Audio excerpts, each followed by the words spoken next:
Lissolo. Parlez-nous de vous. Lissolo. Un invité de marque sur le grill. Lissolo. Un quart d'heure pour tout savoir sur son travail.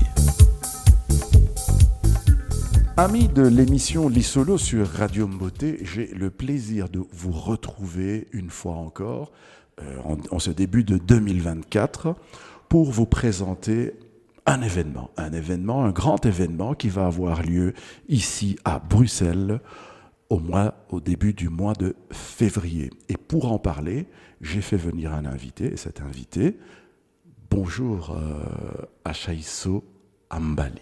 Bonjour Jean-Jacques Bain. Formé aux techniques des relations publiques et de la communication digitale, Achaïsso Ambali est une jeune femme passionnée des médias. Créatrice de l'émission radiophonique La Diaspora Chuchote, tous les jeudis de 15 à 17 heures sur Radio Campus et du web média du même nom, consciente de l'impact d'une bonne communication, Achaïsso contribue également à la promotion d'événements, de start-up et d'ASBL au sein de la communauté africaine de Belgique. Alors, Achaïsso, nous allons parler évidemment de cet événement, de ce grand événement qui est le Salon international des diasporas noires. Mais avant d'aborder ce sujet, qui sera le sujet principal de notre Lissolo de ce jour, Diasmecom, qu'est-ce que c'est ? Alors, Diasmecom, donc c'est Diaspora Média Communication, et c'est une plateforme en fait justement qui aide les associations principalement et toutes les organisations afro, donc entreprises, start-up indépendants, à mieux gérer leur communication, à trouver des financements et à se structurer, administrativement aussi par exemple. Ok, c'est très bien. Alors, venons-en à cet événement qui attend 5000 personnes, j'ai vu, 200 exposants, au minimum 5000 personnes, nous le souhaitons, nous croisons vraiment les doigts pour. Le Salon international de la diaspora noire. Qu'est-ce que c'est ? Alors, le Salon international des diasporas noires, c'est un événement donc, qui aura lieu en février, mais c'est d'abord un rêve ou un projet que j'ai mûri depuis des années, donc parce que Bruxelles a une effervescence en termes de diaspora. Donc, avant Covid, on avait pas mal d'événements fédérateurs, rassembleurs de tout genre, pour nous, en fait, pour nos communautés, que ce soit de type économique entrepreneurial ou juste familial ou du divertissement. Et puis après, il y a eu quand même un essoufflement qu'on peut comprendre. Mais après, est-ce que ça a vraiment repris ? Est-ce que cette effervescence a repris ? J'ai pas l'impression. Et à côté de ça, on sent aussi une lassitude, en tout cas c'est ma perception, dans nos communautés en termes de collaboration, d'innovation, de création de propositions. Et je me suis dit, c'est le bon moment pour concrétiser ce à quoi tu penses depuis un petit temps déjà. Donc, un peu d'audace, pousse-toi, essaye. Et donc, c'est comme ça que depuis presque un an, on travaille sur le projet. Puis, on a lancé une première vague de communication en septembre, plutôt en interne. Et là, depuis novembre-décembre, on a lancé de manière plus publique, on va dire, l'événement. Donc, en quoi ça va consister ? Ce sera un événement que j'espère et que je souhaite fédérateur, donc avec des stands d'exposition pour valoriser les activités économiques, donc que ce soit de l'ordre de l'artisanat comme on a beaucoup, mais aussi des expertises, donc dans les finances, dans les recherches de financement, parce que c'est le nerf de la guerre, dans tout ce qui est aussi information. On évolue dans cette diaspora et il y a beaucoup d'informations qui nous échappent sur le fonctionnement de la société, sur les aides qu'on peut avoir, sur la manière dont on peut collaborer et aussi une méconnaissance même de ce que nous faisons. Donc, on me demande souvent, chez Achaïsso, tu ne connais pas quelqu'un qui fait ça, tu ne connais pas quelqu'un qui fait ça, où est-ce que je peux trouver ça ? Mais on a toutes ces compétences dans la communauté, on les a vraiment, c'est pas mentir que de le dire. Et donc, c'est aussi pouvoir se voir et voir comment est-ce qu'on peut travailler ensemble, grandir, créer des cercles vertueux, que ce soit économie, collaboration, partenariat, solidarité, grandir et créer cette force aussi au sein de la diaspora afro-belge dans laquelle on évolue. Alors, je vois que le Salon international des diasporas noires va se tenir le 2, le 3 et le 4 février 2024 Oui. à Tour-et-Taxi. Oui. Tour-et-Taxi, pour ceux qui connaissent un peu Bruxelles.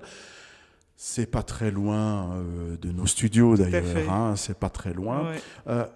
Qui sont les invités? Parce que je vois sur l'affiche Cara Diaby, Asita Sikako. Oui. Allez, dis-nous tout, Alors, Aïcha Isso. Donc, au début, ça s'appelait Salon des diasporas noires, parce que je voulais vraiment l'axer très fort sur la Belgique, parce que je trouve qu'on a beaucoup d'initiatives en Belgique, mais il faut qu'on arrive à faire plus grand, parce qu'on peut en fait.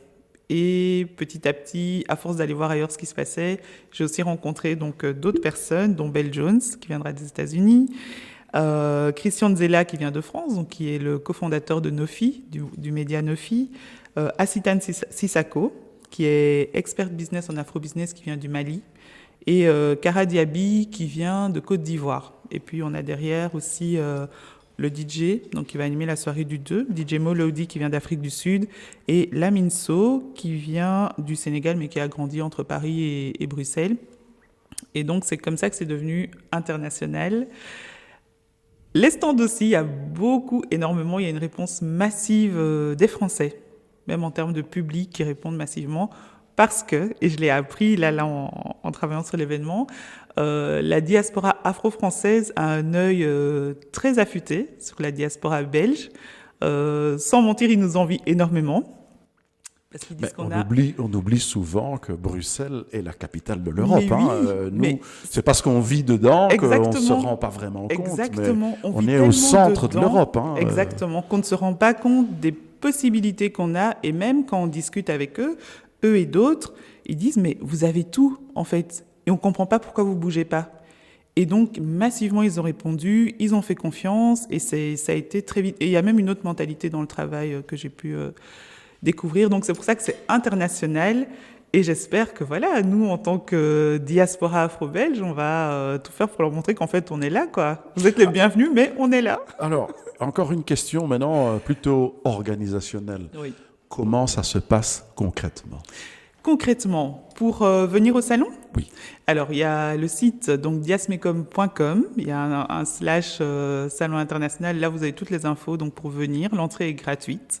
Donc samedi, dimanche, l'entrée est gratuite, ouverte à toutes et tous, pour permettre justement aux gens de s'intéresser, de ne pas voir des frais d'entrée comme un frein. Il y a la soirée d'inauguration le 2 février, donc là qui est sur invitation ou payante.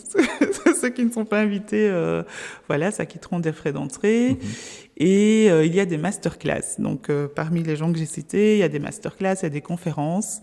Et voilà, c'est un peu comme ça que ça se passe. Et c'est à Tour-et-Taxi.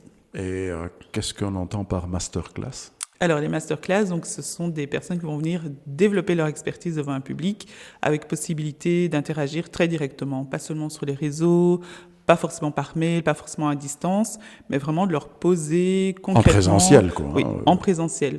Quelque chose qu'on a presque oublié, mais... Oui, malheureusement.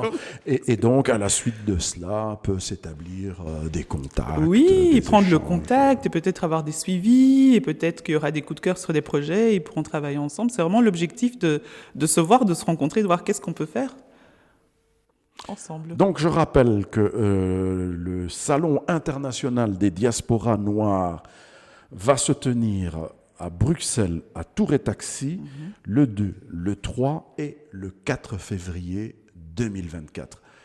À Chaïsso, nous arrivons au terme de cette émission. Un mot de la fin?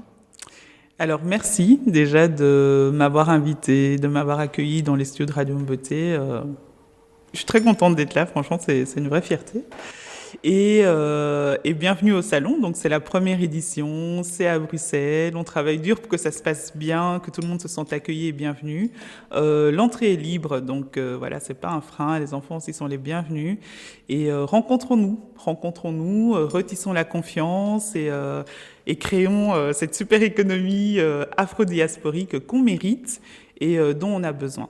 Alors c'est sur ces bons mots que nous allons mettre maintenant un terme à cette émission, en vous rappelant que si vous voulez réécouter cette émission, vous allez sur notre site www.mbote.be ça c'est pour réécouter l'émission. Vous pouvez la voir et la revoir autant de fois sur notre chaîne YouTube Radio Beauté. Et enfin, pour terminer, vous pouvez toujours nous suivre sur nos réseaux sociaux que sont Facebook, TikTok et Instagram. Que la paix des ménages soit avec vous.